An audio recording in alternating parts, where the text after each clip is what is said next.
Welcome everyone! You've put a new screen protector on your Samsung Galaxy S series, but now your fingerprint is not working. To fix it, let's open the settings, and inside of the settings, I want you to scroll all the way down until you see security and privacy.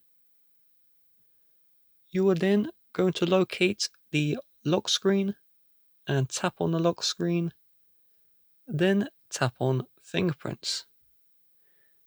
Enter in your login and we'll continue. And what you need to do is you need to register another fingerprint with the screen protector on. So I haven't registered a fingerprint before, so it's asking me to do this one for the first time. But if you've already registered the fingerprint, just tap on add here and try and focus on certain areas. So do one finger with just your thumb placed down like this. Do another one on the side of your thumb. Do another one where your thumb's stretched out slightly forwards. One where you're like this.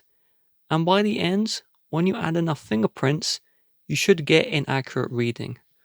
On my S23 Ultra, I have 5 fingerprints, and every now and then it's a little bit spotty, but it works a lot better than just having one. With that being said, if you'd like to help support the channel, please do check the description. Bye bye.